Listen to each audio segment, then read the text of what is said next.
Sa mga panahon ngayon kung iisipin, tila halos lahat ng lupain sa anumang panig ng mundo ay meron ng nagmamay-ari. Ito'y dahil halos na-explore na ng tao ang buong lupain sa mapa ng mundo. Gayunpaman, alam nyo ba na mayroong 3 piraso pa ng lupain sa mundo ang nananatiling unclaimed o wala man lang umaangkin na kahit anong bansa? Ang isa rito ay ang Marie Byrd Land na isang malaking bahagi ng Antarctica. Pero hindi yan yung interesting dito sa kwento. Dahil alam naman natin na sa Antarctica wala namang masyadong nakatira at walang gustong tumira rito dahil sa napakalamig na klima. Ang pangalawang unclaimed na lupain ay matatagpuan naman sa Africa. Ito'y matatagpuan sa pagitan ng Egypt at Sudan sa kalagitnaan ng Sahara Desert. Walang nakatira rito at walang may gustong tumira sa lugar na ito. Ito'y dahil sa napakainit naman na temperatura sa disyertong ito. Theoretically, kahit sino pwedeng angkinin ang lugar na ito. Pero wala talagang may gusto. Ang pangatlo sa piraso ng lupain na nananatili pa ring unclaimed, ito yung mas interesting sa 3. Alam nyo kung bakit? Ito ay dahil nasa gitna ito ng Europa. Alam naman natin na maraming nangangarap na magkalupa rito.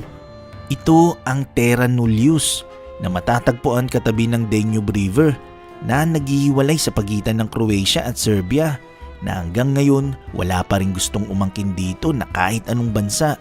Actually, hindi naman ito kaliitan na area dahil nasa halos 7 square kilometers ang lawak nito.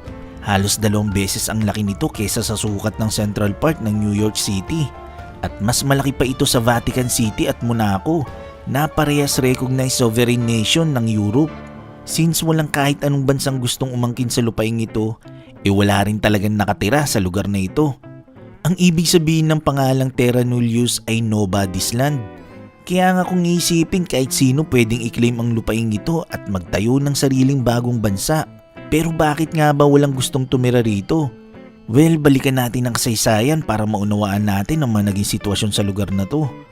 Noong 19th century, ang area na ito ay kontrolado ng Habsburgs. Matapos yun, nasakop naman ito ng Austro-Hungarian Empire. Ito ay Austro-Hungarian government na based sa Vienna and Budapest na nagdisenyo sa municipal boundaries dito. Ang boundaries dito noon ay sinunod lang ang linya ng Danube River. Nagkaroon lang ng problema sa boundary nung sinimulang i-develop ng Austro-Hungarian government ang Danube River at sinubukan nitong gawing straight line sa pamamagitan ng hydraulic engineering projects para mas madaling madaanan nito ng mga ferries na magta-transport ng mga goods. Ang problema, nag-collapse ang Austro-Hungary matapos ang World War I. At ang Croatia at Serbia ay naging sakop ng Yugoslavia na kalaunan nag-collapse rin noong 1990s. Dito na na-recognize ang Croatia at Serbia bilang fully separate countries.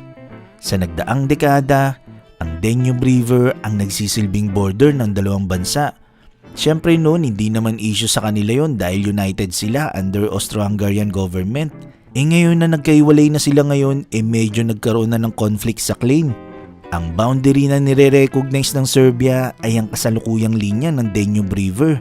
Samantalang ang Croatia naman ay yung dating daluyan o liku-likong linya ng Danube River ang nire-recognize nila. Ibig sabihin may mga portion ng lupa sa east na kiniklaim ng 2 bansa. Habang sa kabilang side naman sa west may portion din ng lupa kaso wala naman nagkiklaim. So bakit walang nagkiklaim? Ito ay dahil nga sa paningin ng Serbia, ang kinikilala nilang border ay ang existing line ng Danube River. Kaya sa kanilang pananaw ang lupa sa west ay sakop na ng Croatia. Samantalang ang Croatia naman ay hindi rin ito inaangkin dahil sa pananaw nila na kapag claim nila ang lupaing ito parang nirecognize na rin nila yung existing line ng border. Di ba mas kinikilala nila yung lumang border o yung lumang linya ng Danube River na liku-liko. So ito ang dahilan. Kaya walang bansa ngayon ang nagmamay-ari ng kapirasong lupa na ito ng Europa. So kung ikaw nais mong angkinin ng lugar na ito na ikaw lang at nais mong magsimula ng sariling kaharian ng Europa dito, medyo maraming issues ang kailangan mong i-consider. Una, walang kahit anong infrastruktura sa lugar na ito. Pangalawa naman, ang buong area ay napapalibutan ng Croatian Army at hindi pinapahintulutan ang sino man na pumasok sa loob nito. Literally, marami nang inaresto ang Croatian authorities na nagtangkang pumasok rito. Pangatlo naman, Sobrang daming tao ang gustong makuha ito. Ibig sabihin, marami kang kakumpetensya tulad na lang ni Vic Jedlicka, isang Czech politician na idineklara niya itong lugar na ito noong 2015 bilang Free Republic of Liberland. Matapos niyang pasukin ang teritoryo nito, dala-dala ang sariling bandila. Mula noon, ilang beses na ito naaresto at kinulong ng Croatian authorities dahil sa paulit-ulit nitong pagtangka na pagbisita sa lugar. Halos 600,000 katao sa iba't ibang dako ng mundo ang pumirma para maging future Liberland citizens. Gayunpaman, ang Serbia at Croatia ay parehas naglabas ng pahayag na walang sino man ang may karapatan sa area na ito, lalo na't kasalukuyan pa itong subject of dispute sa pagitan ng dalawang bansa.